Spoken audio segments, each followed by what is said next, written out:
Today's message is all about understanding just sticking to the plan and not your mood, because your mood can really change everything you plan. And it comes down to being as simple as that. A couple of days ago, I talked about mind mapping and how you need to do goal setting and problem solving, and you can do that all through your mind mapping.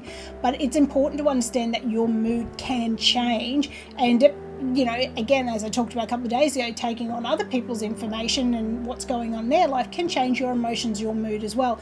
So when you set your goal up here and you come in with your emotions, and your emotions can go out here and your goal can go with it.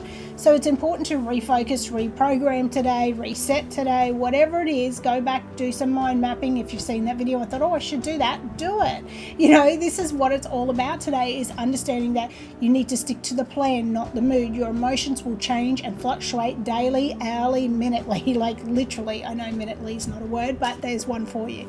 But it's important to understand that, you have to have discipline. If you want that goal, if you want the things that are in your life, you need to make sure you have an ability to acknowledge your emotions, feel them, let them stay there for a little bit, then let them go. And again, if you're wanting to know about how to do any of that stuff, I have hundreds of videos on this channel. So go back through and I'm sure you will find a video there talking about anything you can really think about, literally. If you're having a bit of trouble and you're not sure because there's so many, put in my name and then put in what you're looking for and it will give you a video on me. So that's a good way for you to find out how to work with your emotions. But small actions lead to really big results. So stop looking at it and go, oh, I'm going up here and I've got to here and it's really hard. But you've come all this way. Sit there and take note and acknowledge what you've done so far. Stop kicking yourself when you're down, because it's not worth it. It really is not.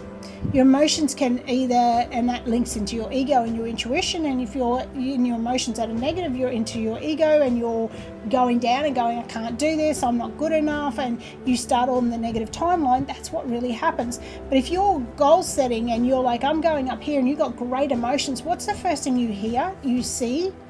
People talking about manifesting, because you're speaking in a positive tone, you're speaking in the way you want, the way you live, everything. So when you're positive emotions, you get to soar. When you have negative emotions, you just get distracted, you get sidelined, you have imposter syndrome, you have all these things. Stop letting it get to you. That information, that is a false information, I say, and it brings out fear. Fear is false evidence appearing real. So this is what can just keep turning around and around. So your future self will thank you if you can learn to work with your emotions and be able to go, okay, I feel this, I acknowledge it, I'm going to allow it to sit here for maybe 5 minutes or a day, whatever it is that you feel that you need to work through those emotions, and then I'm letting it go, because you can't change it. You need to keep pushing forward. You need to push that to a side and set something more positive, and that's what it's all about today. So your mood follows your action, so be aware of that. Reset today, replenish yourself, redo what you need to do, and let's go, because it's all about you today and knowing that you need to stick to the plan and not the mood. See you again tomorrow.